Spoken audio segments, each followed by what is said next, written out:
We have two security experts on the podcast today. In addition to myself, this is Ryan Sean Adams. David can't be with us today. Let me tell you why I'm doing this episode. There's been an increase in physical attacks on crypto investors. It's probably happened over the last year or two in particular. I could share a dozen or more stories. This is causing anxiety in the crypto community. Perhaps as a listener, it's causing you some anxiety as you've seen some of these in the headlines. So this episode is a way to get back some control. This episode is about tactics. This is ways to harden your physical security against wrench attacks and your digital security against phishing attacks. It includes an approach that I like called Zero Crypto at Home. At least that's what I'm calling it. And it pretty much means what it says. It is about designing a system so that you can't access crypto at home using multisigs, time delays, third-party verification when needed. Now, I know this adds some friction in the process. I know in some ways it's not ideal, but it is something I advise, and that's important, in particular if you're a doxed crypto investor. You're not pseudonymous and your name is out there. Because one thing I think you'll hear if you've listened to the Bankless podcast for any amount of time is we believe the purpose of crypto is freedom. You want to be your own bank, but you don't want to be your bank security guard. That is not freedom. So let's figure out how to go bankless in the age of wrench attacks. Before we do, I want to thank our friends and sponsors over at Rocket Pool. Speaking of non-custodial access, of course, Rocket Pool is a non-custodial staking provider. They are now launching their Saturn upgrade. This is the biggest upgrade in Rocket Pool that's ever shipped since its launch. A few key features. It is bringing an RPL fee switch if you're waiting for that. So now staking RPL can earn even more protocol revenue. That's all paid in ETH, of course. Liquid staking also has boosted minting capability. And on the node side, you can now run a node with 4 ETH validators and megapools. Those are opening in just a few days. So this lowers the barrier of entry even more. If you are looking for more than just basic staking yield on your ETH, go check out Rocket Pool. There's a link in the show notes. You can stake your ETH and get ready for those 4 ETH validators. They are actually launching February 18th. This is probably launched by the time you listen to this episode. Let's get right into the episode with Jameson Lopp and Beau on security. Bankless Nation, doing this episode because it feels very timely. And the truth is, I've been delaying doing this episode for quite some time because it's somewhat anxiety-inducing. But the reason that I think we need this now is because crypto natives and maybe the crypto industry is feeling some security anxiety, some increased security anxiety. So I have 2 guests on that are going to talk about that. And my hope is we get a clear-eyed picture of the problem that crypto natives face. And also, we come out of this with some optimism and some solutions. So if you are a crypto native, if you've been in this industry for a while, this is one you're going to want to tune into because we dive into some topics around security and protection and wrench attacks pretty deeply. I have the 2 best guests to do this. Jameson Lopp, he is the co-founder of Casa Security. Also, Beau, he is a former CIA officer. He now runs safety at Pudgy Penguins. Jameson, Beau, thanks for joining us. Glad to be here. Thanks for having me. All right, as we start 2026, I'd like your opinion on the biggest threats facing crypto natives. How would you categorize them and what would you say, Jameson? Well, I mean, the biggest threat, I think, is the same as it's always been, which has been trusted third parties and just, not taking custody of your own assets because there's just a million things that can go wrong in this space. And at least when you're taking control of your keys, you're limiting who can make all of those mistakes. Beyond that, privacy is a really big one. We'll get into that because I basically consider privacy to be the outermost layer of security. If you can stop people at the privacy layer, then hopefully they don't ever even get to test any of your other layers of security. And then really what we'll probably end up spending some time talking about, but is I think the least concerning to people because it's the least frequent, but it's getting more attention, is the actual physical attacks. But it is kind of novel to this space. and has been getting more attention simply due to the egregious nature of them.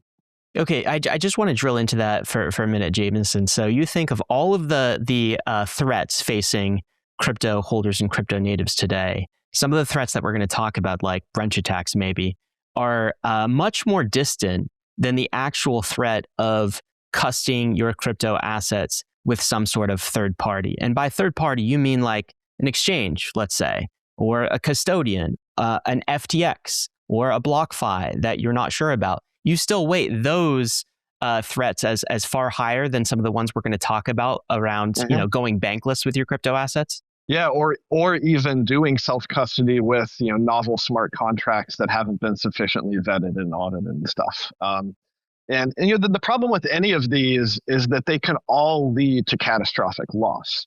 But in the sort of grand scale of things, if you look at the total stats of losses and types of losses that have been happening in recent years, it's still mostly trusted third parties, poorly audited systems.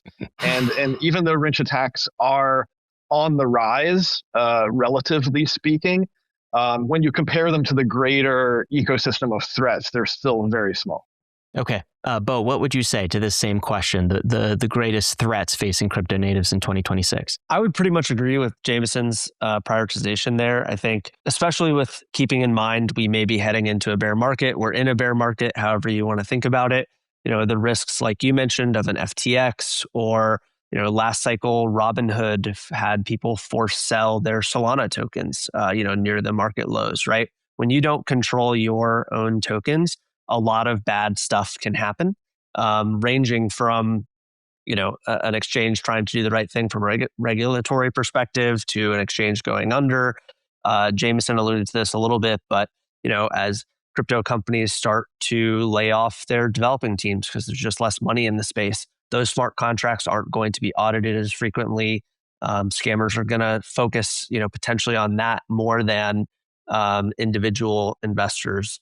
Because they know there's less people guarding those types of financial assets out there. So I don't have a ton to add to that. I think that's pretty much where I fall as well, and would also add that as wrench attacks become more of a topic of conversation, they sound scary, but for the average investor who's listening to this podcast, you need to take care of that digital security side first, because the odds of that wrench attack happening to you compared to the hundreds of phishing attempts you'll see online through X or Discord or Telegram every day, it's, you need to prepare yourself for what's most likely that you're going to encounter every day. So fully agree with Jameson there. Actually, Beau, maybe that's a great place to start. And let's narrow the audience a little bit. So who you're talking about to on the Bankless podcast, as you guys probably know, is as we advocate the idea of going bankless, right? And so that has been what we advocate for day one for some of the reasons both of you mentioned. Third parties are the ones that often fail in a security setup, and those are the ones that lose your assets. So how do you solve for that? The cryptocurrency way, the Bitcoin way, the Ethereum way is you go bankless. Now, I feel like there have been increasingly some chinks in the armor with respect to that. Sometimes the user experience is sort of hard to do that. We'll talk about that. But then you can get past all of that and you can learn how to custody your crypto assets well. But then what's really thrown me for a loop has been both the phishing attacks that have gotten increasingly sophisticated and have tricked even seasoned crypto natives out of their assets. So that's one dimension that has been sort of a chink in the armor of the advice to go bankless to solve this if you want the 100% kind of security. And the other thing has been, quite frankly, wrench attacks. And these, while rare, they're incredibly scary. And they have been happening to crypto natives in the space. So maybe these are the two things I want to focus on. And Beau, you just gave us some prioritization there. And you said, by far and away, the biggest threat in terms of probability you're going to face if you are doing some self-custody of your assets is probably some sort of phishing type of attack. And you said digital security, I believe, is the most important. Can you get into the types of attacks that are targeting crypto natives on the phishing side of things And then give us some scenarios maybe so that we can be thinking about this. And then we'll talk about how to protect your digital security. Sure. And yeah, I think just to put it in like a little bit more of a framework, I have a military and intel background. So when we're planning, we talk about the most likely course of action and the most dangerous course of action. So for people, who are concerned about crypto threats, the most likely course of action, right, is that, you're going to encounter these digital threats. We can talk about the specifics in a second, but the most dangerous course of action is that idea of someone's going to show up to your home. They're going to threaten you and your family. They're going to potentially take your life, in an attempt to get your crypto, right? So, it is important to plan for both the most likely and the most dangerous course of actions. So it's not to write off the wrench attack threat at all. But yeah, I think some scenarios for some of the phishing attempts we've seen, really scammers are trying to do one of two things, and that is compromise your private keys, or it's to trick you into giving them permission to do something on chain. So I have an NFT background because I work with Pudgy Penguins. So using an NFT example, when you're trading NFTs on Ethereum, you have to grant smart contract approvals for marketplaces like OpenSea to take the asset from your wallet that you're selling and transfer it to the buyer. And when you grant these approvals, you're giving permission for that smart contract to go into your wallet, take those assets and move it. And so scammers develop phishing sites that, essentially impersonate reputable brands in the space like OpenSea or like Pudgy Penguins and try and trick the user into going to that site. So you might be scrolling your feed on X and see Pudgy Penguins is launching a new airdrop, come claim it now. And you'll go to that site and it'll look just like our website. You'll see a connect wallet button. You'll, connect your wallet and the website's going to scan your wallet to see what assets you hold. And if you hold the valuable assets they're looking for, they'll present you with a signature that makes a call on the smart contract that you've granted approvals for. So they'll use the permissions you gave to OpenSea to take a Pudgy Penguin NFT from your wallet, and they'll transfer it to themselves. And they can use gasless signature requests to do this. It's not very clear what you're signing. And so you can pretty easily, if you're not paying attention or tired, you can give away your assets in seconds. And then another vector I mentioned, right, is they want to compromise your private keys. And so a major way that attackers try and do this is through seeding malware onto the devices that might secure your private keys. So many people enter in this space, I'm sure just like I did, which is you download a MetaMask wallet. It's a hot wallet. Your keys are generated online. They're stored, locally. And so if you download malware, that can potentially take your private keys and fully compromise your wallet. And that can be distributed in a million different ways, from downloading, a mod to a game if you're using a gaming PC for crypto things. We've seen, fake job interviews where the scammer tries to get a victim to download a meeting software that might look like Zoom,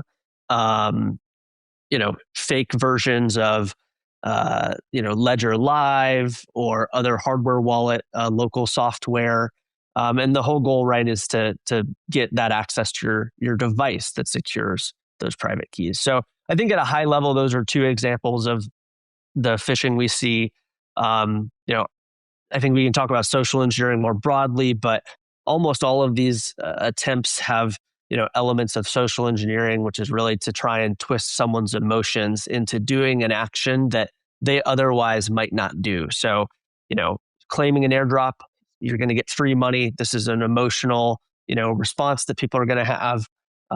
Someone potentially offering you a job has similar reactions. So I'll pause there. Galaxy operates where digital assets and next-generation infrastructure come together, serving institutions end to end. On the market side, Galaxy is a leading institutional platform, providing access to spot, derivatives, structured products, DeFi lending, investment banking, and financing. With more than 1,600 trading counterparties, Galaxy helps institutions navigate every phase of the market cycle. The platform also supports long-term allocators through actively managed strategies and institutional-grade staking and blockchain infrastructure. That scale real is real. Galaxy has over $12 billion in assets on the platform and averaged a $1.8 billion loan book in late 2025, reflecting deep trust across the ecosystem. Beyond digital assets, Galaxy is also building infrastructure for an AI-powered future. Its Helios data center campus is purpose-built for AI and high-performance computing, with more than 1.6 gigawatts of approved power capacity, making it one of the largest sites of its kind. From global markets to AI-ready data centers, Galaxy is serving the digital asset ecosystem end to end. Explore Galaxy at galaxy.com/bankless or click the link in the show notes. Euphoria brings one-tap trading to the palm of your hand. Built on Mega ETH, Euphoria takes real-time price charts and projects it over a grid of squares. You tap the squares that you think the price will enter in just 5 to 30 seconds in the future. If the price goes into that quadrant, you can pocket anywhere between 2 and 100x your trade. No other application helps you trade faster and with more leverage on market-driving events like FOMC meetings, presidential speeches, or global macro events. Thanks to Mega ETH's real-time blockchain, Euphoria is the way to get real-time price interactions with the market. On Euphoria, you'll be able to compete with friends using Euphoria's real-time social trading experience, allowing you to go head-to-head with your friends. A great party trick if you project the app on a TV. It'll be like the Mario Party of derivatives. To trade on Euphoria, people can deposit stablecoins from any chain or do direct fiat transfers, and everything gets converted into Mega ETH's native stablecoin, USDM, in the background. Check it out at euphoria.finance and download the app or find it in Telegram as a mini app.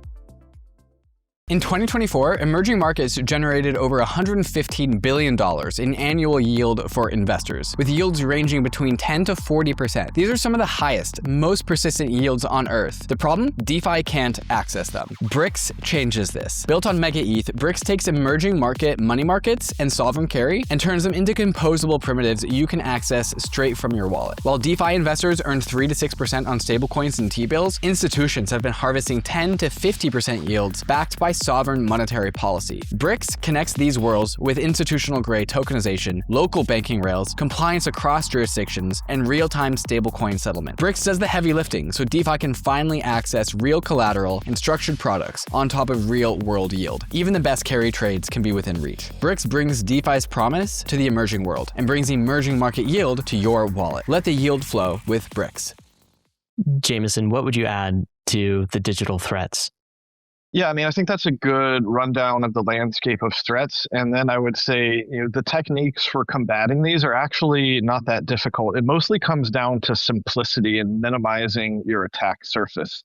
So, if you are doing any sort of regular trading or interacting with crypto networks on like a browser or on a laptop or desktop, then you should minimize how many different types of software you're installing on there. Every time you install new software, that's a potential threat vector. Also, you should be segregating your different types of wallets. Think of it in the same way as like, you have your wallet that you carry around with you with a little bit of cash and credit cards and stuff. That's your spending wallet. You don't carry around tens of thousands or hundreds of thousands of dollars with you, in your back pocket. You shouldn't be doing the same thing with your crypto assets. You should be having your high security vault that is completely separate and hopefully cold storage and hopefully with like distributed keys if it's a life-changing amount of money that we're talking about. And then you have your small spending account that you're taking more risks with, and it's not going to ruin your life if something goes wrong. All that makes sense. I guess maybe going back to some of the things that you guys are saying is, Beau, as you were describing this, it almost felt like a paralysis sets in, which is like, I want the easy button solution, and maybe the easy button solution is like, I just don't do anything on chain. You're saying that smart contracts, for instance, I could be tricked into clicking the wrong link and doing sort of a phishing smart contract. Well, maybe I just stop doing things on chain altogether. Is that an answer here? Like, because I think this is part of the challenge that Bankless listeners will be faced with as they hear about some of these scenarios, which is just like, well, maybe the answer is I should stop doing things on chain. You go even more extreme. Maybe the answer is I should just put my crypto assets into custodial ETFs and just kind of let it ride. Beau, are there like ways around this? Because I'm worried that the attacks get more sophisticated. I won't always have my guard up. There could be a coworker's Telegram account that gets hacked where they sort of analyze our conversation history. They sound just like the person I was talking to. I'm a little sleepy, a little groggy. I always click this Zoom link, and then I click the Zoom link and I log on, and it's deep faked. It looks like the person I've interacted with, and they somehow are able to socially engineer private keys out of me. Well, I just don't want to click any links on the internet. I just don't want to join any Zoom meetings. What are some practical safeguards we can take on the digital security side that are doable, but still have us able to actually live our day-to-day lives and do things in crypto? Yeah, I think it's a great question. And I'm not going to steal Jameson's thunder on the ETFs because I know he has some, he's talked a lot about that. But I don't think the answer is, just not doing things on chain. Or I don't think the answer is, I'm not going to actually hold Bitcoin. I'm going to own an ETF instead, right? I think, especially again in the NFT world, you own these assets because they give you access to things. And so to just buy them and leave them in a wallet and never do anything with them is kind of defeating the purpose. Similar to if you're interested in DeFi, right? And you want to go open liquidity positions or lend against your money or, any of those things, you're kind of leaving a whole bunch of options for yourself on the table if you just say, I'm not going to participate. And so, I think practically what Jameson was talking about a little bit about wallet segregation is super important. I have what I describe as a 3-wallet system where I have that day-to-day wallet that I, carry around with me for tiny things. I have wallets that I use that are dedicated to riskier activity. So I'll, if I wanted to sell an asset or interact with a smart contract, grant approvals, that kind of thing, I'm mostly doing that on a dedicated set of wallets. And then I have wallets that I never grant approvals on, and I never really do anything with except for transfer assets to and from them. And that helps, me know that my riskiest activity is far away from my most valuable assets. And really, that system is betting against myself on some level, that if I end up making a mistake, I know that I'm not going to have made that mistake on a wallet that has my most valuable assets. And so I think, having a simple system where, what you're doing with each wallet, you understand what you have allowed yourself to interact with, those are really important. And the other thing I would say in general is, wallet providers have gotten better, wallet options have gotten better, both at detecting scams, at securing your private keys. I think Jameson's company Casa is a good example of this. There's a bunch of alternatives out there to, I click this Zoom link and all of a sudden all my assets are gone, right? And that's not really how it works anyways. But there's a bunch of alternatives to, if I download malware on my MacBook right now, I might lose a few $100 in a hot wallet. But I know for certain that the way I've stored my private keys, the way that I've kept my seed phrases offline, they're not sitting in my Notes app on my iPhone or my MacBook, those things are not going to get compromised. And so, I don't worry so much about, what happens if I download malware? Is it going to impact my crypto assets? Because the system I've set up allows me to have some confidence and not worry as much about those scams. So I think it's super important for, when we onboard people to the space for the first time, to help them understand the consequences of certain decisions, right? So many people just use the same wallet for everything they're doing on chain and never think about, the risks of keeping all their eggs in one basket. So, as simple as it is, literally just having a wallet on a separate seed phrase that's written down and, using a hardware wallet or distributed signers, that's going to protect so much of your stack compared to if you just keep it all on one, MetaMask wallet, for example, or one hot wallet. So I think I would just wrap it up by saying, don't keep your eggs in one basket. Leverage the advantages of hardware wallets that keep your keys stored offline. That's something that really anybody who's got more than $1,000 in crypto should think about. go out and spend $100 on a hardware wallet and start moving those assets from, your browser extension wallet or from your iPhone app wallet over to, something that's a little bit more secure. Okay, so wallet segregation. I think we picked up our first tactical to-do from this episode. Now let's flesh that out a bit more. Okay, so what I want is a wallet segregation approach that the two of you would rate as like a 9 out of 10, for instance. So right now, it sounds like the worst thing you could do is keep all of your crypto assets in one wallet on like browser extension MetaMask. Like, do not do that. The worst thing you can do. But what's kind of a segregation approach that works for the vast majority of people? Is it sort of a hot wallet, cold wallet? Are there kind of two? And in the cold wallet, is that multisig? Is that hardware backed? And then how do you delineate what you keep in the hot wallet versus the cold wallet? And is there something in between? Is there like the idea of a warm wallet? Maybe Jameson, you could just flesh out what a fairly good wallet segmentation approach would look like for someone listening. Well, I generally say you shouldn't keep more value in a hot wallet than you would carry around in cash in a wallet that you keep in your pocket. So, for me, that would be maybe like $1,000 ish. It's highly convenient, but it's also highly prone to a wide variety of different forms of loss.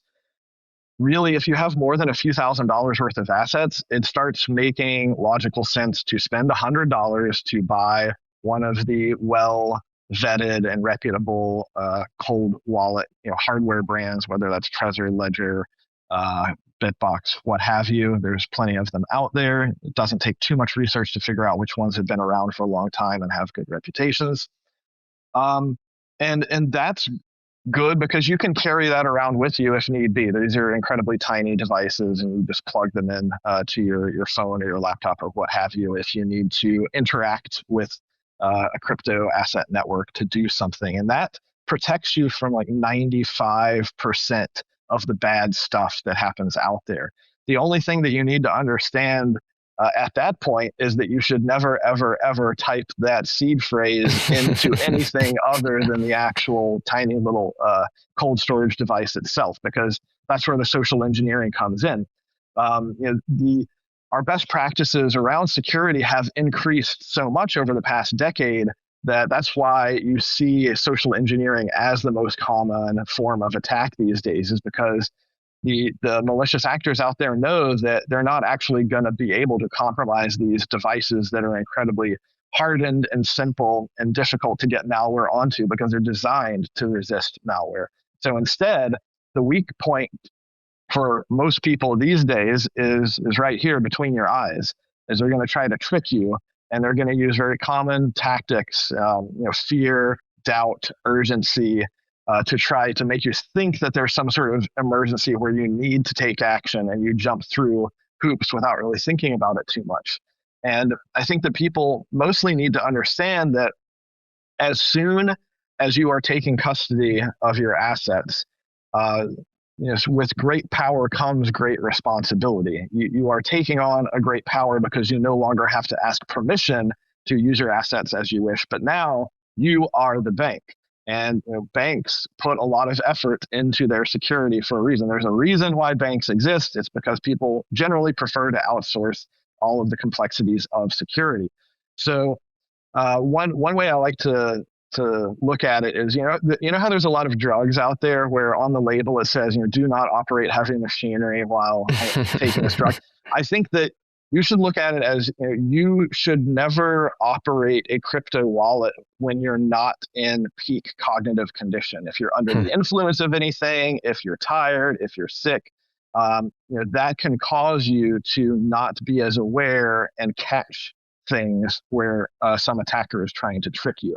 So, I generally interact with the crypto networks as little as possible. And when I do, I only do it, in the middle of the day when I'm wide awake and I don't have any sort of issues that might cause me to miss something. So you have to be very careful whenever you interact with your wallet.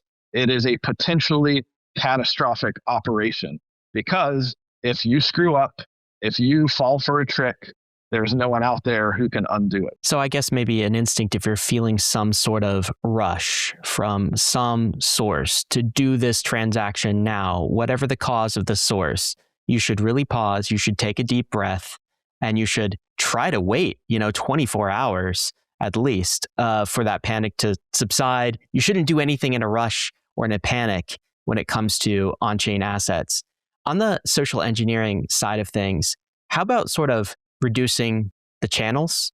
I think a lot of crypto listeners, Bankless listeners, are probably getting text messages, are probably getting spam calls from data leaks in the past, purporting to be Google, purporting to be maybe Coinbase support. Is the rule just like don't answer any of those things? Or on Telegram, for instance, you get DMs and it's just this happens all of the time. People say, hey, is so-and-so a Bankless employee? They asked me to join this channel for an interview. And the answer always is like, no, that's not how we contact you. But is the answer just don't respond to a DM or a Telegram message from a source that you don't trust or haven't authenticated via multiple channels? Do you guys have general rules of thumb to prevent yourself and harden yourself from being socially engineered by an email, a link, something that happens online, a text message? Yeah, so the key word that you used is authenticate. And the short version is that almost every communication channel out there is not authenticated. There are very few, so basically end-to-end encrypted channels, if you have a signal chat pre-established with someone where you've already verified it's them historically, maybe WhatsApp. Beyond that, email, text message, Discord, Telegram, all of these other things are not authenticated, and it's very easy for people to just pretend to be someone else. So the short version is I don't trust any incoming message. Okay. If you receive an incoming message that seems fishy, then what you should be doing is then finding how to contact that person yourself, preferably via a different communication channel, and asking them, hey, is this you? Can you confirm or deny? Now, cat and mouse games, right, happen with this type of thing. So some of the attacks are getting more and more sophisticated. So imagine a scenario where it's a loved one who calls you and it sounds like their voice, for instance, and they're asking for funds for some sort of urgent use case, and it sounds just like them. Maybe it looks like it's coming from their phone number even. I've heard people talk about instituting safe words for their close social connection, which is some sort of a prompt or a way to prompt one of your loved ones, your individual. You agree upon the safe word in advance, and that allows you to authenticate. What are some of the best practices there, Jameson? Yeah, so the main reason I'm not a fan of safe words is because if you're picking something kind of unique and you're not practicing it regularly, then when you get into a situation where someone's under duress, you may very well forget it. I prefer to use shared insider knowledge. So, if you and a friend or you and a loved one have an extensive history together, then there's going to be no shortage of memorable events that you share that are not public that you can ask each other about. And of course, you can discuss that ahead of time. But I think that that's something that's easier to keep track of and be sure that you're not going to, draw a blank if you get into a situation. You don't want there to be some random word that you only talked about once 5 years ago and have completely forgotten. So if you're doing a safe word, make sure you practice that on a routine basis, or otherwise just you can authenticate by recalling some sort of shared memory, some sort of thing only the two of you would know. And I guess, hope that works out. But Beau, do you have anything to add on the social engineering front? Yeah, I think, just on safe words real quick, that's a concept that in the Intel world obviously is very, common. When you're meeting someone in real life, you want to establish bona fides, you want to make sure that this is the person you actually are here to meet, right? And James is exactly right. That takes practice, right? So doing something that's more natural, just, having those shared memories is way more effective than, trying to force your loved one to bring up banana in a conversation, right? Especially if it's like a wrench attack scenario where they're under duress, that kind of thing. On social engineering in general, I think, my rule of thumb is if I receive an incoming message from a crypto website, or really anything crypto related at all, an exchange, website, app, if I feel so concerned about whatever that incoming message is, I would go log into that website directly. I would not click the link in the email or the text message. I would not call the phone number that the text message tells me to call. I can always log into my Coinbase account and I can check, is there a suspicious login, right? There's a spot to see that in your security settings of your Coinbase account. So, trusting that source directly, authenticating that, the information you're getting from Coinbase is actually from Coinbase. You can do that by logging into Coinbase, right? So, of course, that's dependent upon you doing that independently, typing the correct, website in your browser, logging in and making sure it's the correct website, right? That message saying, hey, your Coinbase account has been hacked, click here to reset your password, like that's never going to help you. Yeah. Another really common thing that very few people, I think, appreciate is how many types of attacks a simple password manager protects you from. And the reason for this is, like Beau was saying, often these incoming messages will have links, and phishers will basically try to trick you into putting your credentials into their web portal, which they'll then grab and use to actually log into your account and drain everything. But if you're using a password manager, you should only be clicking on the password manager to have it autofill your username and password. And the reason why this is so powerful is that there are things out there like typo squatting, where they'll buy these domains that to the human eye look exactly like the target domain, like a Coinbase.com or whatever. But the password manager can tell the difference. And if you end up clicking on one of these phishing links to a domain that looks the same, the password manager will not autofill it. And that's another major red flag. Okay, so another recommendation is password managers. Go ahead, Beau. Yeah, and I think it's a very similar concept to what Jameson is describing with 2FA and multi-factor authentication. When you use a key like a YubiKey or even most passkeys, right, those will not authenticate on those fake phishing websites. Whereas if you're using Google Authenticator and it's giving you a 6-digit code, you are a vulnerability in that you can provide that 6-digit code on a phishing website if you're not paying attention. And at that point, your 2FA has not done anything for you, because those websites are running a script on the back end to immediately take your 2FA code and go plug it into the real Coinbase website, for example. So, plus one on password managers. And when you're thinking about 2FA, I think buying a YubiKey for $50 is a great investment for anybody, period, but especially people in crypto. That's something you can add to your Coinbase account. That's something you can add to most other exchanges. So a big plus one then for password managers, plus 2FA for all of your accounts in general. And a gold standard for 2FA is getting used to actually using a physical YubiKey at some level and storing that and protecting that and backing that up appropriately. SMS for two-factor No, thank you. Yeah, we do not like SMS, right? The reason, of course, is if you get a text message, you could be SIM swapped. It is incredibly insecure. Do not use SMS. The authenticator codes, that's better than SMS if you have to, but then the gold standard would be a YubiKey. It sounds like that's the recommendation. Yeah, Jameson, I'll tell you. ahead. So the specifics of what we require our employees to do at Casa is highest preference is YubiKey, like FIDO2 tap or passkey on YubiKey. The newer YubiKeys support passkeys, and as Beau said, passkeys are a great improvement upon all other types of 2FA because they are bound to the domain name.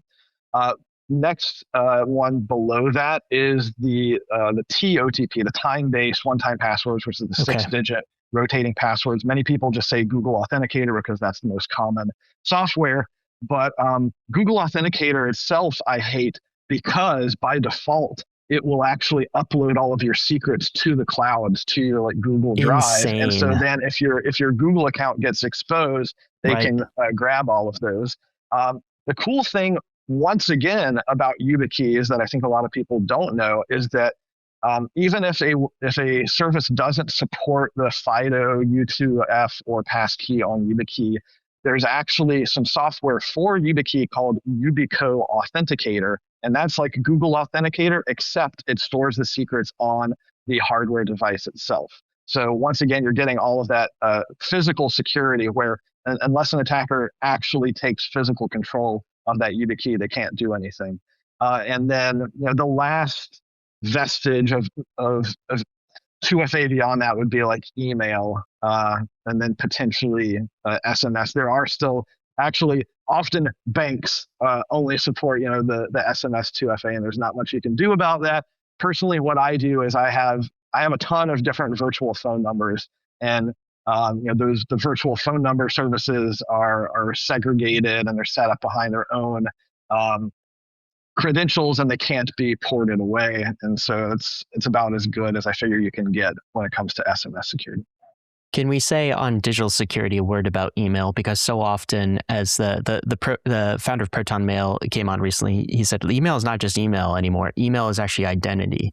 And so the challenge here is if your email gets hacked, and many listeners will be using Gmail, and there's lots of like challenges with Gmail. I advocate advanced protection. Remove, for instance, the recovery phone number and the recovery email address. Those defaults are equally pernicious as kind of the Google Authenticator default. And then where possible, don't use Gmail, right? You could use Proton Mail. You can actually set up aliases and identities for various accounts. Jameson, what do you think of that advice, and what would you add to the email conversation? Yeah, so what we see most often with social engineering is that they're trying to get into your email account because often most people don't have strong two-factor authentication. And if you own somebody's email account, you can reset their passwords and their 2FA and then get into any third-party services that they want. And so I would say email account for most people is the most important aspect of their digital lives. And so I will once again say YubiKey is the answer. And so you can buy multiple YubiKeys. You don't have to just buy one, because obviously if it gets lost or broken, that becomes a big problem. You can buy 3, 4, 5, and then have several that are like backups. You can even put one of them in a bank vault, for example. So that's not going to get lost, and that's just an extreme edge case recovery scenario. But this is very, very high level, like everything that we're talking about, all types of cybersecurity. The strongest security model that you can create is when you can actually take all of these digital security issues and pull them out into meat space, turn it into a physical security problem. And generally the way that you do that is by some sort of physical security hardware device, whether it's one of the like Trezor, Ledger, or whatever on the crypto side, or YubiKeys or other digital secrets managers that are used for a variety of different authentication mechanisms. I just want to drop a word of encouragement to listeners at this point of the conversation, which is the investment that you'd make in passkeys, in YubiKeys, in securing your accounts. This is kind of a frontier investment, because I think I am very much of the belief that the attacks that are happening to crypto is like tip of the spear. The attacks that are happening sort of in crypto in these sophisticated ways, they're coming to everything. And everyone is going to have these types of protections and securities in the future, because it'll just be basic. If you don't, you'll get completely owned. I guess what I'm saying is this investment that you're making in protecting your accounts and in passkeys and YubiKeys and password managers and all the security investment, that's just going to put you ahead of everybody else. But everybody else is going to have to adapt to this world as well. So it's not wasted time. It's not just a niche crypto thing. Everyone needs to have this type of security and will in the future, whether it takes 3 to 5 years for the rest of the world to catch up. And the unfortunate aspect of security in general is that there's always going to be attackers. And so you're never going to have perfect security. All you want to do is have better security than the other people, because they're going to be the ones getting targeted. The attacker will be surveying the landscape of potential targets and say, oh, that looks too hard, I'm going to go over to your neighbor instead. Last thing before we leave digital security, I have seen cases where somebody did click the link, let's say, and download the malicious Zoom software, and their entire machine is completely owned, like root level access to everything. And of course, like solution there is don't let that happen in the first place, but it can still happen. And I want to ask a question about maybe another thing I've heard some crypto folks do, and this might be a bit more advanced, so maybe not for everyone. In addition to sort of multisigs and the hardware wallets and the segregation that we talked about, how about a separate machine entirely for signing that doesn't get connected even to your public Wi-Fi? What do you think about that as a foolproof method where you don't do any crypto transactions on your regular daily machine? If you ever do them, you do them on a transaction signing machine that is segregated, that doesn't click Zoom links at all, that doesn't open emails, and is just for one purpose. And that purpose is when you have to sign an important crypto transaction. Yeah, I mean, this falls under minimizing attack surface. And before, Trezor was the first crypto hardware device to launch, and that was in 2014. And before that, air-gapped laptop was really the gold standard for doing anything. Okay. Yeah. So maybe we're coming full circle. All right. So Jameson, you just made the point that what you want to try to do is move some of the digital into the physical realm. So you have hardware devices and YubiKeys and maybe separate air-gapped laptops and that kind of thing. But let's talk more about the physical realm, because the attackers have moved to the physical realm as well. Let's talk about what, Beau, you called the most dangerous type of attack. We've addressed the most likely. Hopefully you have some tips on now, listeners, on how to navigate that, how to protect yourself. Let's talk about a particular form of concerning attack, maybe the most dangerous type of attack, which are these violent in-person attacks. Beau, what are you seeing with this? Can you give us some numbers on these types of attacks, wrench attacks? Numbers, like a profile of what typically happens, who they're targeting. Just give us a rundown of what things look like in 2026. Yeah, so I think there were just over 70 attacks last year that we know of, right? A lot of these attacks, we assume go unreported, or if they are reported, it's possible that there's not a crypto connection identified. Heading into 2026, I think we've seen 10 or 11 so far this year, maybe a couple more. So, there's definitely, like, again, when you think about the scale of humanity, right? There's 8 billion people on the planet. Like, we're talking about 100 incidents in the last 12 months that we know about, right? So it's relatively small scale, but it's very targeted. So it really starts with your digital security and your privacy, right? These attackers are looking to identify people in the real world who have control of these digital assets. So they're looking at people's Twitter accounts. They're looking at people's on-chain wallets. They're looking for people who flex their wealth. And you can obviously see that this person has money. They might be a target of interest. And then from there, they try and say, okay, can I identify who this person is, right? A lot of us operate pseudonymously, right? I would not say anonymously, because none of us are really anonymous, but a lot of us use pseudonyms online to hide, what our true name is. Then if they can get through that barrier, right, of identifying who this person might be, they're going to start doing what, we would call open source research or OSINT research, looking for that intel they can get on that person online. And so what this looks like is, buying data on the dark web, or, using cheap or free online search engines that let you look up, email addresses and phone numbers and, home addresses to identify, where this person might be physically located, right? You'd be surprised how many states in the United States, you can find someone's home address just based off of voter registration records, or based off of, speeding ticket or court appearances. It's, our system is not designed around privacy in the digital age. And so, really everybody has this problem if you've been online for, 10 plus years. Um, all the accounts that you've signed up for, I was helping someone with data breaches a couple of weeks ago. Their home address was leaked in a airline, data breach where they had to provide their date of birth, their home address, like their residency and citizenship, their phone number. So all of these pieces of data come together for a potential attacker to, really identify where this, person they found online might be located in the real world. And sometimes we're seeing this where people are doing their research themselves. This is like a sophisticated, organization that has people doing this research, has people on the ground.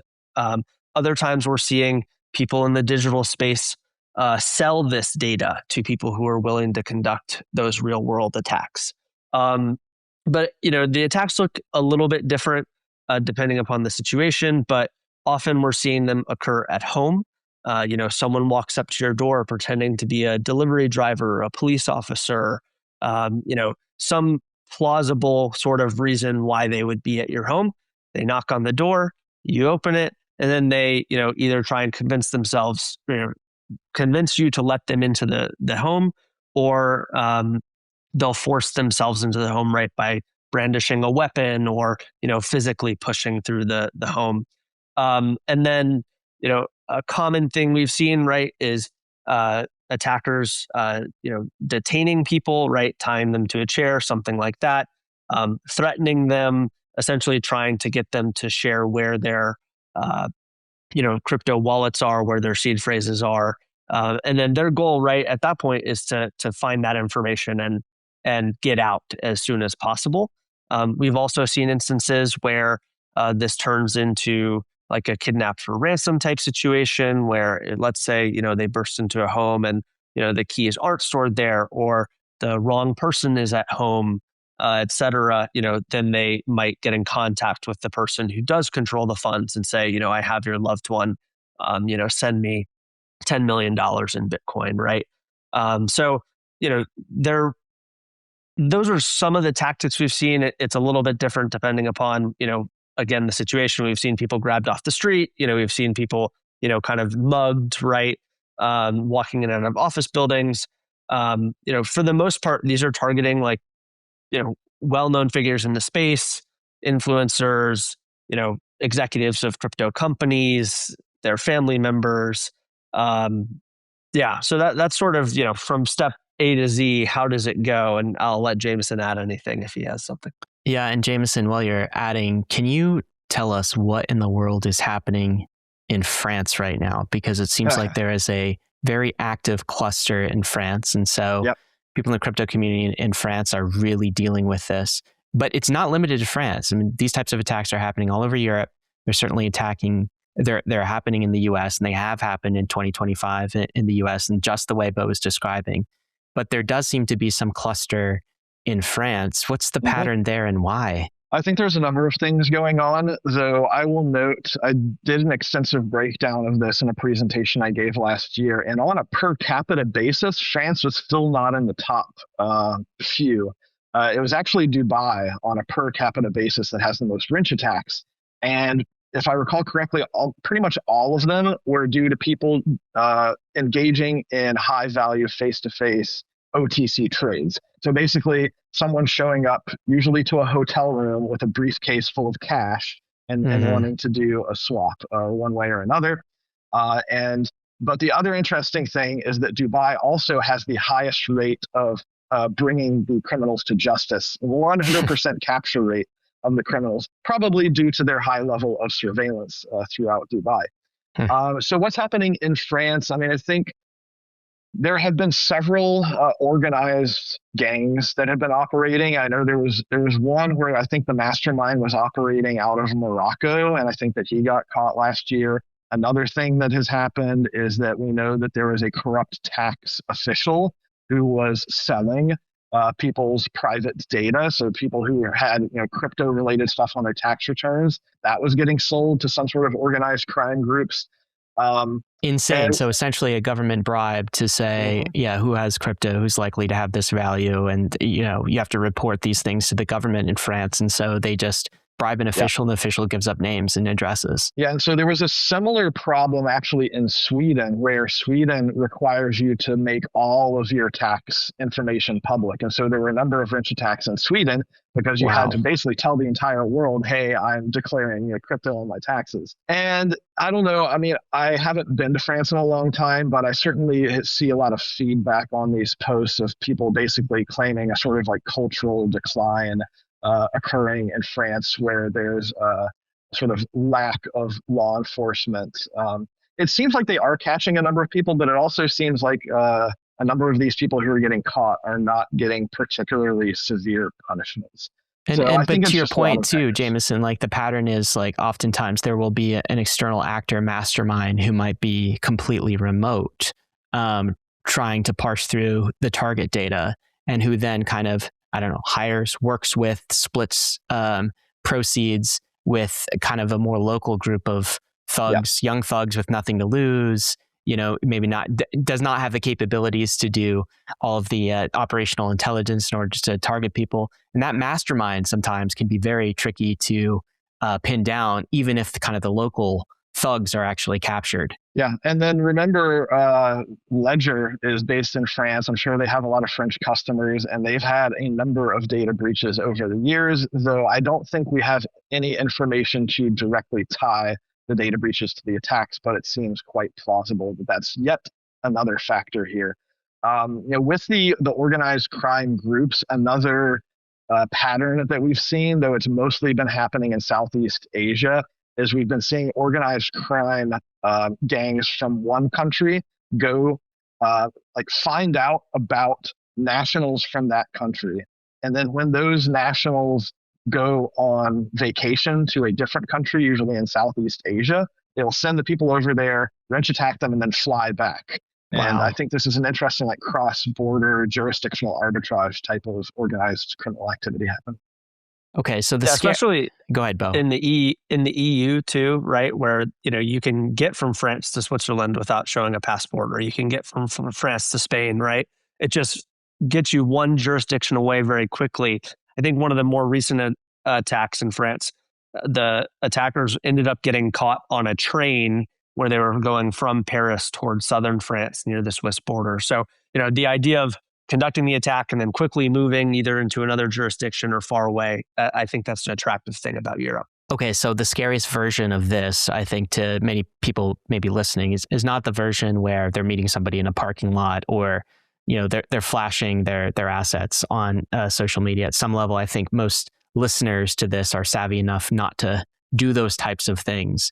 The most scariest version, if you're thinking about the kind of the most dangerous category, Beau, is some mastermind has pinpointed your physical address. And to your point, that is incredibly easy to do in this day and age. I mean, maybe we can get into if there's a way to actually protect your physical address and have that be private. But they know your location footprint, and they also maybe they have some idea that you are a crypto holder by virtue of data leaks, maybe a hardware wallet data leak, maybe an exchange data leak. Maybe the tax software that you're using. This was also a factor, I think, in some of the attacks in France. Use tax software to submit your, if it's automated, you submit your addresses, and what happens if that information is leaked. And so all of that information is out there. And then let's say you are pinpointed and an attacker knows your addresses, knows how much in crypto assets that you might hold, has some sort of inkling in terms of how you actually might hold these assets, and comes and breaks into your house, a home invasion, and threatens you and your family. I mean, that is like nightmare fuel, I think, for a lot of people listening. And we've already prefaced this by saying this is still extremely rare and is not the vector of attack that most listeners should be most worried about. However, it is the most panic-inducing, I think, and concern-inducing attack. So can we talk about how to mitigate that? All right. And I know there's no such thing as a 100% security guarantees, but I am a believer, and having done some research on this and talked to both of you, that there are a number of things listeners can actually do to reduce the surface area of this type of attack and not eliminate it, but harden against it. And so let's talk about that. Jameson, how does somebody listening to this shore themselves up against physical home invasion level wrench attacks? Well, like I said at the very beginning, the most important, or I would say easiest thing you can do is privacy, is prevent yourself from becoming a target in the first place. But as you have noted, that can get very tricky, especially depending on what jurisdiction you live in. You're going to have different tools available to you, different things that you may be required to disclose. At least in America, we have some excellent legal tools with like trusts and limited liability corporations where you can obfuscate the true ownership of publicly registered assets like homes, vehicles, and whatnot. And I take advantage of all of those. And then you have to get very comfortable with not putting your home residential address into any sort of form or database. You have to assume that that is going to get leaked eventually. And so, I have a variety of mailboxes scattered around that I use whenever anything is asking for a physical address. But another thing that I would note is that this wrench attack problem is not limited to self-custody. I see a lot of people kind of fudding self-custody, like, well, if you weren't custodying your assets, then you don't have to worry about being wrench attacked. But a number of these cases, people were actually keeping their assets with a custodian, and the wrench attacker just says, okay, go authenticate into that custodian and withdraw all the assets. So it doesn't really make much of a difference to the attacker themselves, because it all comes down to single points of failure. And this is where things get complicated because very few people think adversarially about their security posture. And so the short version to all of this, and the reason why wrench attackers are so successful, I think they generally have a greater than 50% success rate. And from the metrics that we're aware of, on an annual basis, we see them getting away with tens of millions of dollars. And that's just from the attacks where they disclose the amount that's taken. Many of these attacks, they never disclose the amount. But think of it this way. If you are able to transfer large amounts of value without leaving your house, then you have a single point of failure, because you basically have to look at a wrench attack scenario as one where your body or your body of someone you care about is under physical duress, and all of your normal authentication procedures can be bypassed, because they will be bypassed by you because you know how to do it.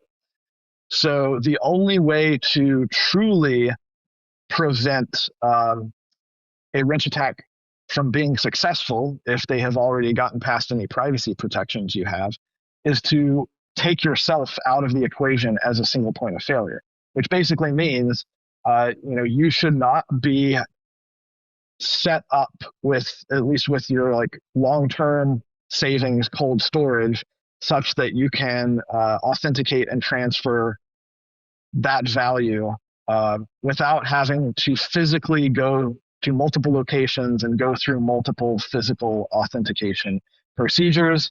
This is one of the things that we help people set up at Casa, which is basically a distributed key system where you have physical hardware devices that are geographically distributed and are using multiple different manufacturers to prevent against things like supply chain attacks, and just ensuring that you have strength through diversity. It's a very interesting aspect of security when you can have multiple keys that have different security properties around them. You get this cool additive security aspect to your setup, which very few people I think are even aware of. And the reason why I find this whole thing fascinating and why I've been doing this for over a decade is because I argue that if properly architected with crypto public permissionless networks, you can actually achieve security models that vastly exceed what a bank can do, or even a Fort Knox can do. Even Fort Knox is a single point of failure. And you can distribute your keys and your security across multiple continents if you want to. Like we have some extreme edge case clients that literally have to get on a plane and go through all the physical security of TSA and airport and such. Like, nobody is going to be holding you under duress and being able to go through that level of physical security in order to get to your other keys. Let's zoom in on that because I actually wrote an article about this and published this on X and on Bankless. And it was basically the idea of zero crypto at home.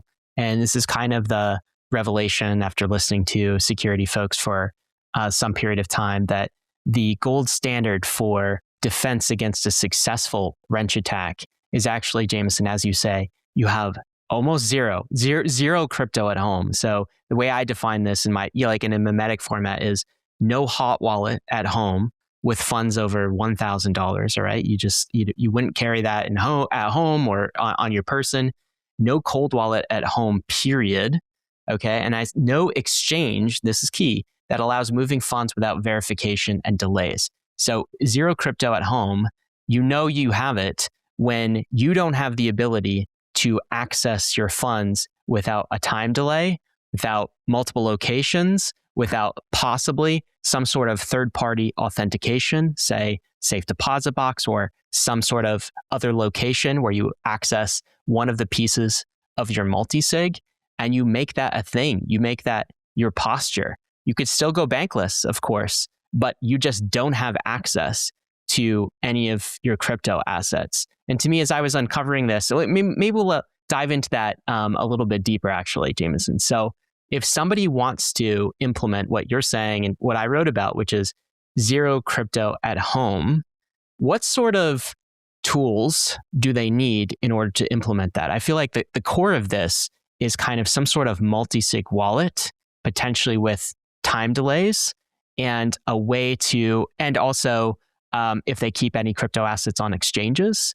also setting it up such that, something is required before they can access those funds, maybe a time delay before adding a wallet or something like that. Can you break down what a zero crypto at home strategy might be for the average listener who's trying to do things a little more banklessly? Yeah, like I said, our primary goal at Casa is eliminating single points of failure. And that includes Casa itself as a company. If Casa blows up, we're still going to be able to sleep at night knowing that our clients can route around us and still be able to access their funds.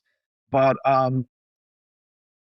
the foundational part of it is using these air-gapped devices, the ledgers and Trezors and whatnot, to take those keys off the internet, because as I said, that protects you from like 95% of attacks. As soon as you do anything on an internet connected device, you basically have a door open to 8 billion people to knock on and try to get through. Beyond that, once you've gotten those keys offline and into self-custody, the biggest problems that you are actually going to run into tend to be foot guns where you make a mistake, something goes wrong, there's some sort of maybe environmental failure, house fires are a thing. You shouldn't be storing everything at home because that is a single point of failure. And so it becomes less of an issue of like hackers and attackers and more of an issue of having enough redundancy and resiliency so that when something goes wrong, because something will go wrong eventually, but when something goes wrong, it's not a catastrophic failure. And that, once again, is where multisig really comes into play. It's great because you have the flexibility to set up a digital vault that has many different keys. Perhaps it has 3 keys, 5 keys, 10 keys, really as many as you want. And then you can have enough flexibility in there that if you lose 1 or 2 or 3 keys, you're most likely going to have other keys available. But of course, this is where it's not panacea. The devil really is in the details. If you set up a 5-key vault and keep all of those 5 keys at home, and we have seen people do this, you still have a single point of failure. The important part is to distribute those keys so that they have a variety of different attributes. You put the keys on different hardware devices by different manufacturers in different geographic locations. And all of these things come with decisions. And that's where I think people can get very paralyzed. And that's why services like Casa, I think, are very helpful, because we're essentially a security consulting service. We help you understand what all the trade-offs of these decisions are.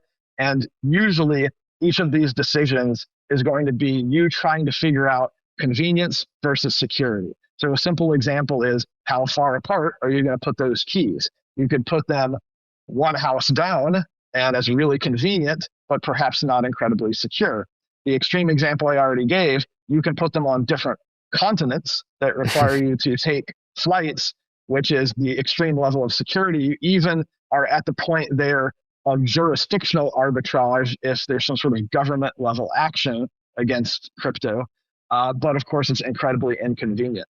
So it really comes down to robustness and having the ability to recover from failure. And you do that by distributing the keys across as many different vectors as possible. What if you could trade gold, Forex, and global markets with the same tools and speed that you use for crypto? That's exactly what BITGET TRADFI unlocks. After strong beta demand, including over $100 million in single-day gold trading volume, BITGET TRADFI is now live for all users. Inside of your existing BITGET account, you can trade 79 instruments across Forex, precious metals, indices, and commodities, all settled directly in USDT. No platform switching and no fiat conversions. This is BITGET's universal exchange vision in action. Crypto and traditional finance side by side. You get deep liquidity, low slippage, and leverage up to 500x, letting you apply crypto strategies to macro markets. New to TRADFI? Start with gold. The gold USD pair is liquid, macro-driven, and a familiar natural bridge between crypto and traditional markets. Try trading gold on BitGet now at bitget.com. Click the link in the show notes for more information. This is not financial advice. Few people in crypto put real skin in the game when they make public top or bottom calls. The DeFi report is one of them. The week before the October 10th flash crash, Michael from the DeFi report emailed his entire newsletter saying he's going aggressively risk off and sold the majority of his book from crypto into cash. This is when ETH was about $4,000 and Bitcoin was 110. Michael runs the DeFi report, an industry-leading research platform built on data, cycle awareness, risk management, transparency, and most importantly, skin in the game. We like Michael at Bankless. We like his analysis, and that's why you hear him on the Bankless podcast about once a month. And the DeFi report is giving Bankless listeners 1 free month of access to the DeFi report. So if you're looking for some sharp, data-driven analysis to make better informed decisions around your portfolio, you can learn why and how Michael called the top and what he's doing next, all in the DeFi Report Pro. Check it out. There is a link in the show notes. Let's just run that by the attack scenario we're talking about, which is, let's say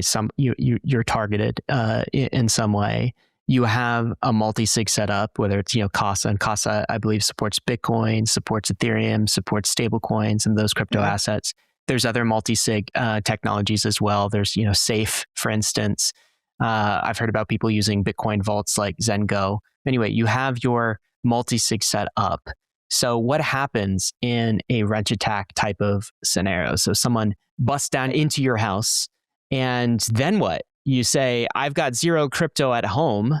I mean, obviously, they're not able to get the crypto assets, or, I mean, could they drive to a second location to try to pick up your other multi-sigs? Like, what happens? How does this in your scenario planning, Jameson, actually prevent a successful wrench attack? Yeah, so I mean, obviously the next question that they're going to have is, okay, what is actually needed in order to access these keys? And that's where the details really become important, where if you're just putting the keys at a friend or neighbor's house that's only a few minutes away, that's probably not great. And you should assume that you will be coerced into telling the truth, because you're going to be under duress. It's going to be a very bad situation. And lying and getting caught in a lie is only going to make it worse for you. So that's where having keys behind physical safeguards, where they are only accessible perhaps during certain times of day, business hours, where there are other layers of physical authentication to make sure that it's actually you that is going through them, becomes very important. And then, so of like course, a bank safe deposit box is like a classic example of this, right? Yeah. And so this is also why multi-sig is important, because I would not advocate taking a single key to a single signature wallet and putting it in a bank safe deposit box, because that's still a single point of failure.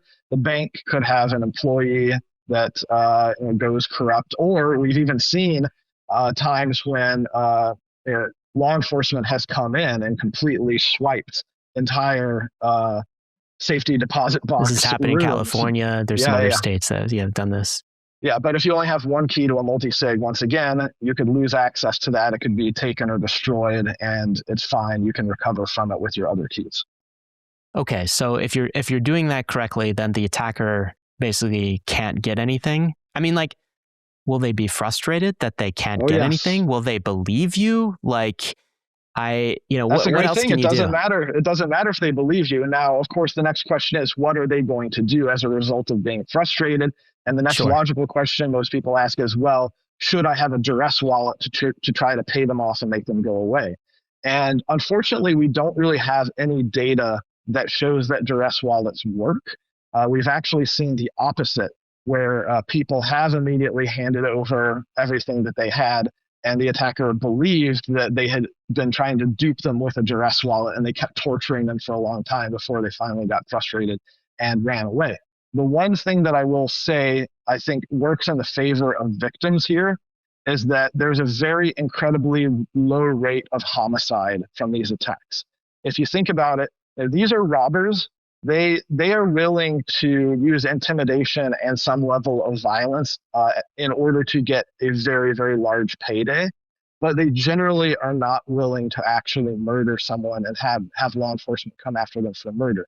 Because any criminal who is at least seasoned and understands the way that law enforcement and the justice system prioritize going after attackers is that homicide has the highest clearance rate and gets the highest level of resources put behind it. And so you don't want to be on law enforcement's radar for homicide. Yeah, okay. So this is also what I added when I was thinking through my article about zero crypto at home. So first step is implement zero crypto at home. Actually, don't have access to it, and using some of the mechanisms that Jameson just described. One other idea I had is writing a note, actually, or having some sort of thing that you prepare in advance that says, I'm zero crypto at home. I keep no crypto at home on my phone, just pocket change. I have the pocket change, the less than $1,000. Go take that. I have nothing else. And then I do think if you're public, there are ways to sort of signal this or talk about this. Vitalik Buterin has actually done a pretty good job in places in tweet replies. For instance, he's talked about his multisig setup. And he describes it as an M of N, some keys held by you, but not enough to block recovery, and the rest held by people you trust. So he's got kind of a social recovery mechanism. Don't reveal who those other people are, even to each other. And so Vitalik has publicly said this, that he is kind of zero crypto at home. So if an attacker gets access to him at some level, there's nothing he can really do. And I think to your point, Jameson, earlier, that a large number of these attacks so far have actually been successful. And that's why they keep happening. That's why they propagate. If that 50% number drops down to like 2% to 1%, it becomes very much negative ROI for attackers to actually do home invasions and do wrench attacks, and they will stop happening. That's not going to happen overnight, but this is how we as an industry can get control. Now, of course, the ideal scenario is that your house doesn't get invaded in the first place. And maybe, Beau, you could talk about that at some level. So how do you be vigilant against an invader? Maybe it's a delivery person, for instance, or in the middle of the night, somebody breaking down your doors. What are some of the nuts and bolts that somebody can do to actually harden their location? Let's assume that privacy is not an option right now. They'd have to maybe move homes and do some of the things that the Jason Bourne things that Jameson is putting in place to protect their address. Let's say that's not an option. So they know their address is out there. Are there ways to harden their house or put protocols in place to actually protect themselves as well? And go back to what Jameson said earlier about sometimes you don't need to be the most secure person in the world. You just need to be more secure than, the next guy on the list. And becoming a hard target is really like thinking of your home as a hard target versus a soft target is what's really important. So, adding some cameras to the front of your home that are visible, but also effective in identifying, who's coming up to your door. I like the idea of floodlights at night, right? That are motion sensor, and someone walks, climbs over your backyard fence and walks up to your house, and all of a sudden, boom, they're hit in the face with, a light. I'm a big fan of the concept of, using a home security system, or there's even some fairly cheap options for like panic buttons that you could set near, like your front door, or put it in your office where, they're probably going to take you if they were coming into your house here. Obviously I think there's some common sense, what you're alluding to of, don't let people inside your house who are strangers, right? In San Francisco, we saw an example of an attack where, the fake delivery driver was asking for a signature, and he pretended to not have a pen to hand the customer to sign their signature. So he asked if he could come inside to get a pen for the customer to sign the delivery notice on the package. And that was his lie that he used to talk himself into the house. So being aware of people might give you an excuse that sounds somewhat legitimate, and not letting them inside. A couple other things I like to recommend to people is, you should identify, some sort of, you should have a conversation with anyone you live with at home about these concepts, right? Whether that's your spouse or your roommate or whatever, so that they understand that same type of risk.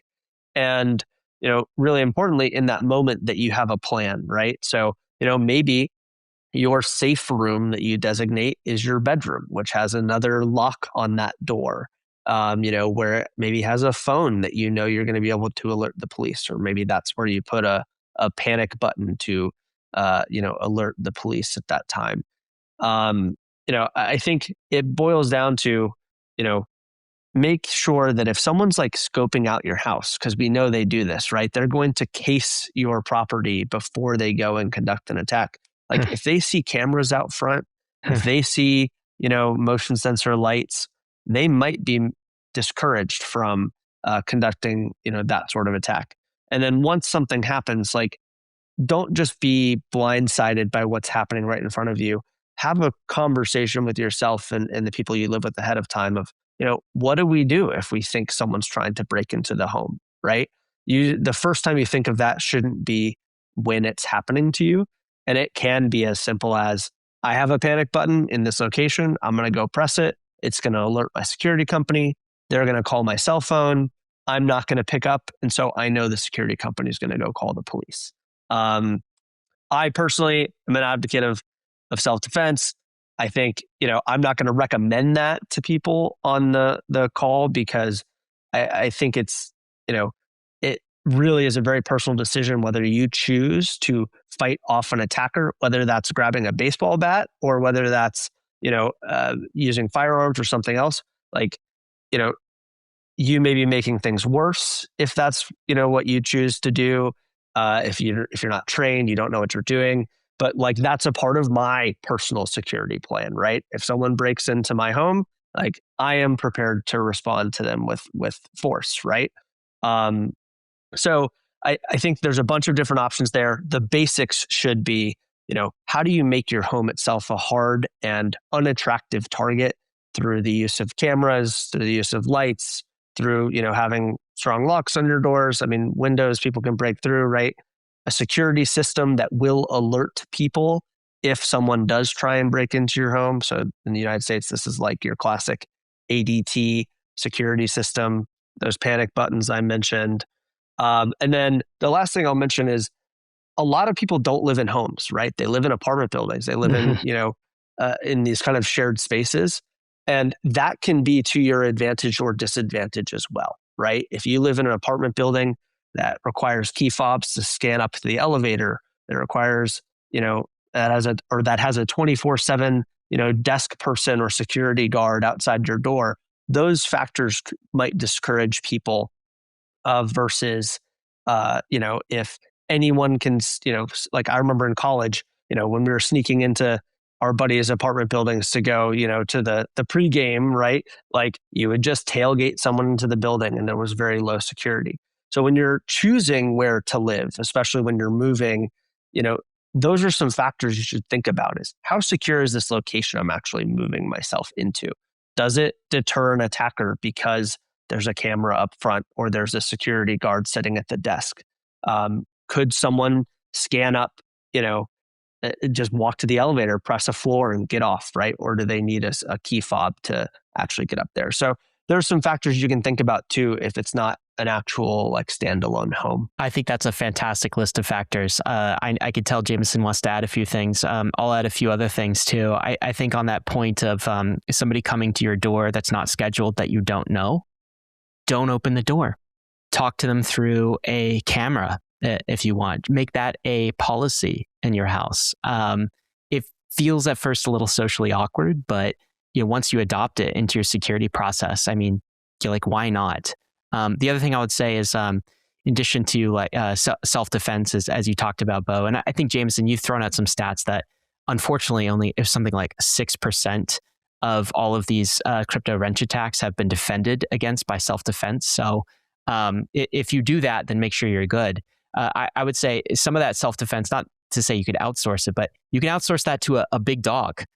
Honestly, I think that is probably an underrated protector of the household is having a dog that will alert, maybe will respond in these types of attacks. I do have one question for you, Beau, and then we'll add Jameson, or either of you can answer this. Is when it comes to, we talked about cameras, we talked about alarm systems.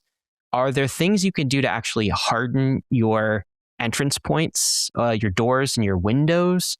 Oh, yeah. I think you've written blog posts about this, Jameson. So talk about that and share anything else that you think would be helpful. Yeah, well, it really depends on your home construction, but at least in America, the vast majority of home construction is really cheap and only uses 3/4 inch screws.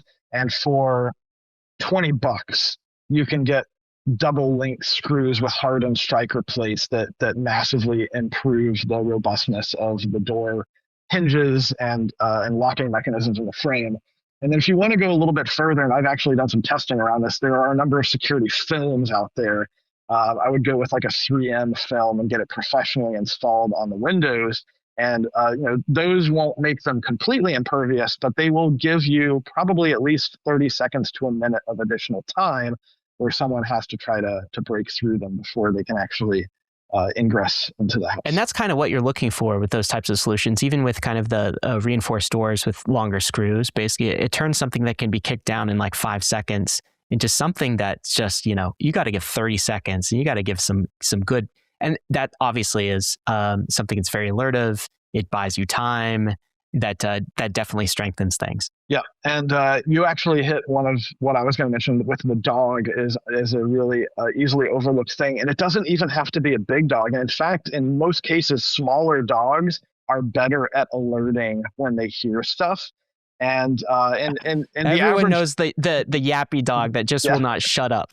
The average criminal doesn't want to find out the hard way whether or not it's an attack dog or just an interested dog. Now, if you really want to go hardcore, you can get a German Shepherd or a Belgian Malinois, pay around $20,000, get them shoots on level defense training, and they will be an attack dog. But once again, this is time and resources and investment and whatnot. And the one other thing I would just briefly mention, because I could spend a whole hour talking about it, and I have a lengthy article called Firearms for Home Defense on my blog. Going down the rabbit hole of firearms does involve a lot of decisions, and once again, resources, time, training. And I tell people, look, just buying one gun and throwing it in one safe is not good enough, because depending upon the layout of your home, what happens if the attacker is in between you and the gun? And so you have to think about every possible situation. And, I have a decentralized system of safes where every room within 10 or 15 feet has a safe. And it's not just any safe. It's a quick access safe that takes me less than 3 seconds to open. It has a simplex mechanical lock, not a biometric, not electronic. It's going to work every time, even if I'm under duress. And it's the same weapon in every safe so that I know that I don't have to think about how I'm going to be operating it. There's all of these little things. And then there's a lot of decisions that went into like what weapon, what caliber, thinking about over penetration, what is the construction of your house and the layout. You don't want to shoot an attacker and accidentally hit someone that you care about. And then, of course, once again, as Beau said, whether you're in a single family or maybe you're in some sort of complex, you have to worry about the neighbors as well. There's many, many factors, and there's no simple answer to these things. So for listeners that feel overwhelmed, just recognize, I do too. When I listen to Jameson talk, I hear it he is a level 99 warlock of security, okay? And so most listeners are not at that level. But I think the important thing is you can take this list of recommendations that you've heard from both Beau and Jameson today, and you can implement them slowly over time. This doesn't have to happen in a week or a month. I think the main thing is that you're making progress on this on a year-to-year basis. And so when you look at 2027, February 2027, the question you want to ask yourself is, am I more secure? Am I in a better posture than I was last year? Do I have an ongoing project to tackle some of the highest return on investment things one by one? Do I have an active plan to do this? And if you are better a year from now than you are today, that's the path that you should be on. So don't feel like all these recommendations, you need to implement them overnight.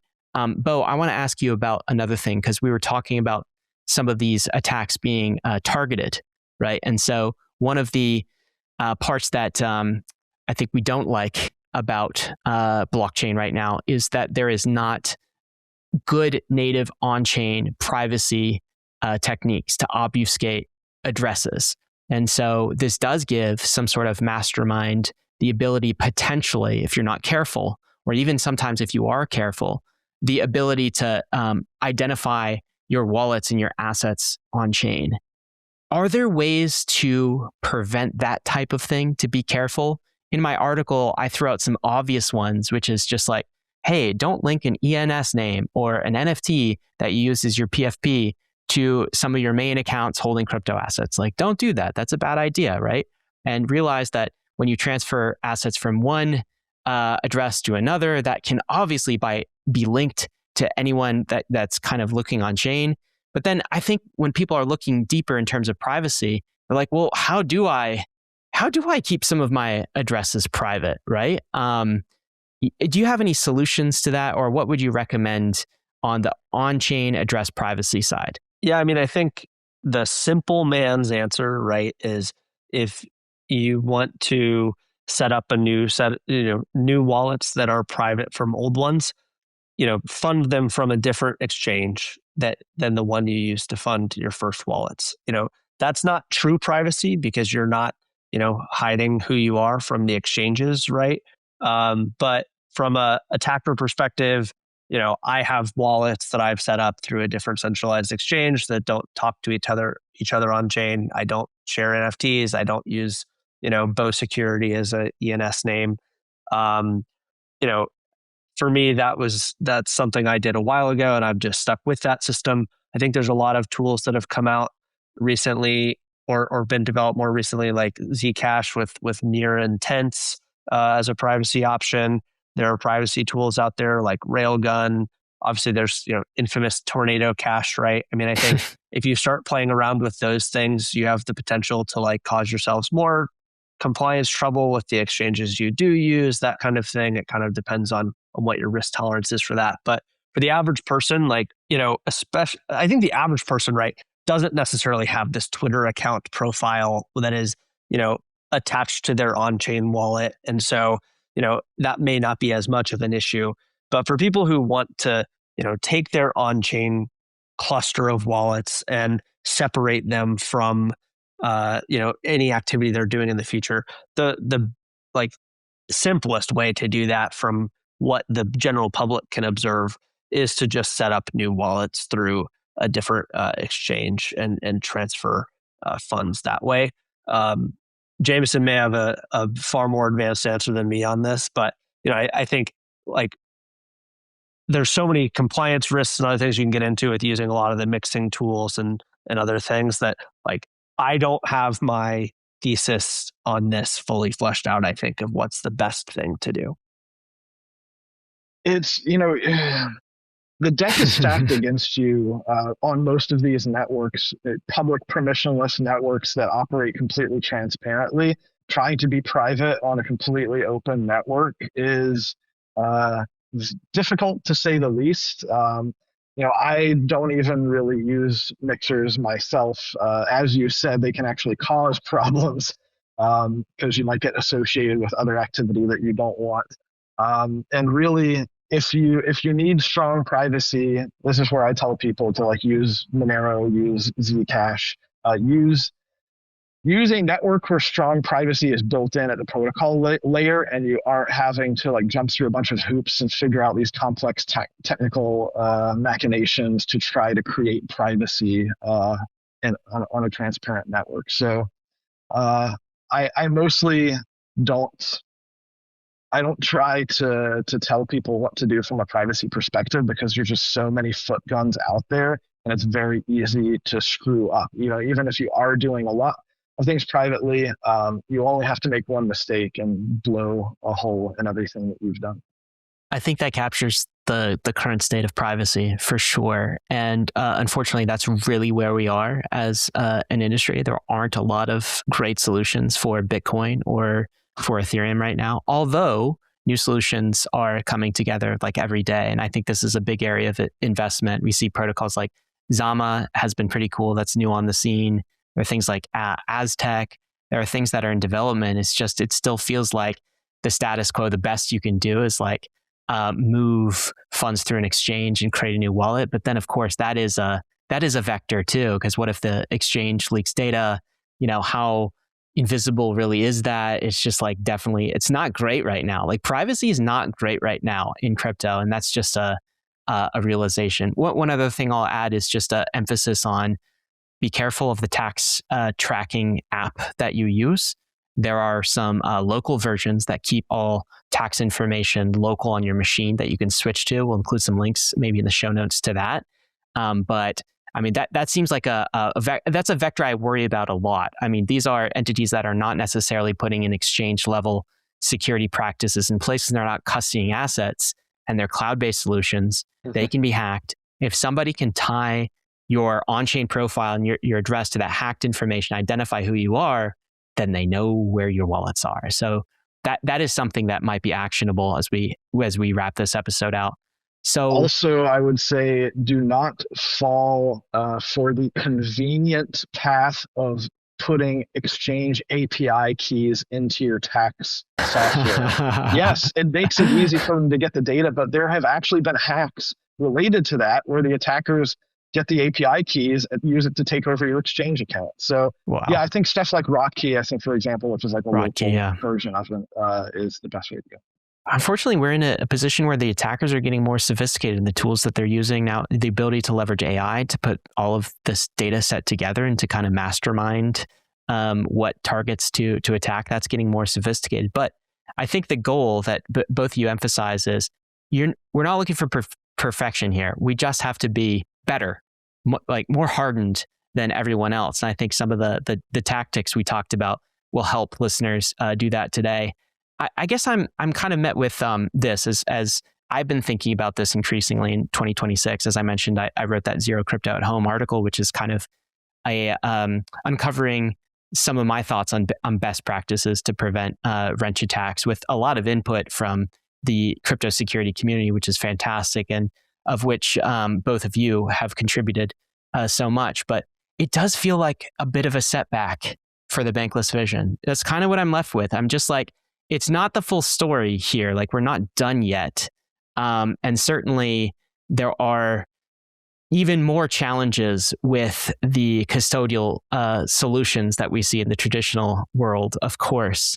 But it is a heavy responsibility to take on private keys and to be your own bank. And so if you are taking on that responsibility, make sure you are not signing up for 24/7 security guard of your own house and your own private keys. You have to be smarter than this. But even so, I do feel like it's somewhat of a setback. Some people might be listening to this episode and just be like, oh my God, guys, that is a lot. I can just go buy crypto assets in my brokerage account, and there's this thing, and it's called IBIT, and I just like purchase that. I don't have to worry about any of this shit. What do you think? I mean, I'm still optimistic. I feel like we are maybe at a kind of a local tranche in terms of custodying keys. In particular, the sentiment around some of these crypto attacks, these wrench attacks in person has made me feel that way. But will we get out of that? Will self-custodial crypto be the end game? Will we have billions doing the types of things that Bankless listeners are doing and controlling their own keys? Or is this kind of a setback for the vision? Go ahead, Jameson. Beau, sorry, if I can jump in. Go ahead. Let me throw a wrench, pun intended, in your IBIT plan there, right? Let's say you're holding your IBIT on Robinhood, and you get wrench attacked because you're talking about Bitcoin all the time, but you think you're safe because you're holding it, in an ETF, and the attacker shows up, at your house between 9 a.m. and 4 p.m. Trading hours and says, "Hey, go sell all your IBIT, buy Bitcoin on Robinhood, and transfer it to me." Right? Yeah. Wow. I'm sure Robinhood has some measures in place to prevent some of those things, but that's a theoretical thing that could happen, right? So I think, if you want to be in crypto, self-custody is still the way to go because you're taking use of the assets, the advantage of being your own bank, of not being reliant on a government to, approve the form of currency that you're using, coming from a Fed background, right? I just see the advantages of this system so strongly.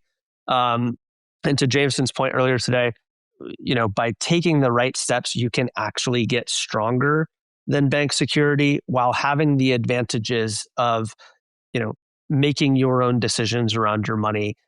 How many times do we see, someone post an article about, I was trying to withdraw 20 grand from my bank account, and 2 hours later, I'm still answering questions about why I'm using the money.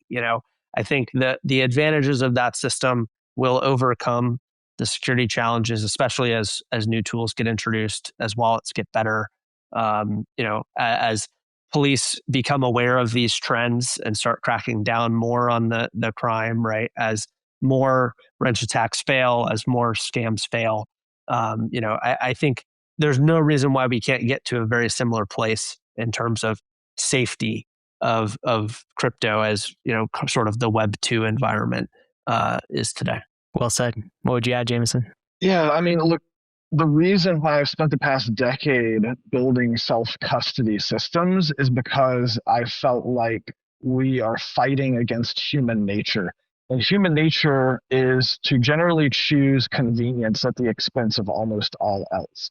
And also, human society and civilization has developed over millennia via specialization of tasks. So we as humans are used to outsourcing very large swaths of our lives, even our own food production.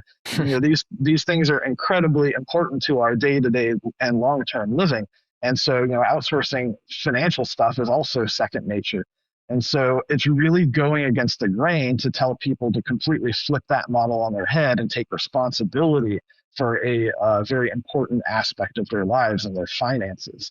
And so that's why I felt like we need to keep working to make self-custody more convenient and more bulletproof, because if the average person isn't confident in themselves to be able to do this securely and safely, they're not going to be able to sleep at night, and they're going to throw up their hands and say, okay, I'm just going to outsource it to someone who really knows what they're doing. And of course, as we all know, that means they're throwing out really the most valuable premise of these systems in the first place, which is not having to trust a third party and ask permission to use your money the way that you want.